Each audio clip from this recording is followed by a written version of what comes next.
whenever you leave America and you go to Mexico, at least when it's me, there is a little bit of a heartbeat. You know, you recognize that you're in a wilder, less safe place. Yeah. And I asked a lot of questions when I was down there, and I had a trip to Colombia this year where they reversed things rather dramatically.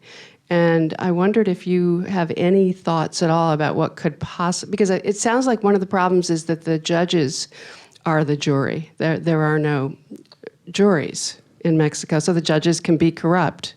And that as long as you have no rule of law, how can they ever win?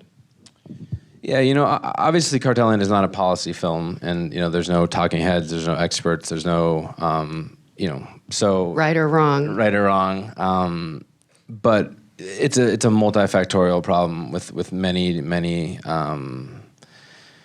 different parts to it. I mean, at its heart is what you said, is that, you know, there's no rule of law, and, you know, that's part of what fascinated me in making this film, is sort of what happens when government institutions fail. What happens when people live in a society where they have no one to protect them? You know, the very institutions that we take for granted aren't there. Or if they are there, they're working in collusion with the cartels. And that's why movements like this rise up. That's why the auto defenses rose up. That's why we see movements all across the world today rising up in similar ways, and we have seen throughout history, and we will continue to see throughout our future.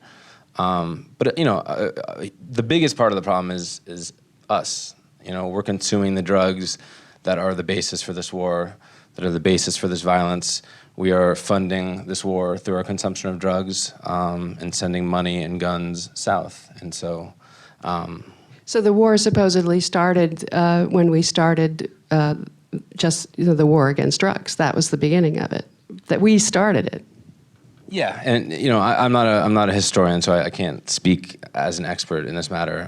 But, you know, as we sort of militarized the border, we've done a good job of sort of blocking, you know, big cities like San Diego and El Paso.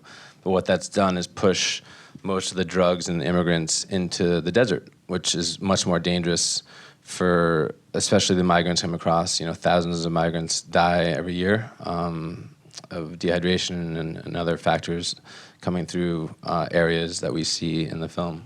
So it does look like the Wild West, though, I have to say. It feels like the Wild West. I mean, even on the Arizona side, you know, you're on American soil, but you do feel like you're in this sort of Wild West. I mean, the town had, you know, like 15 people. You know, you rarely saw any law enforcement.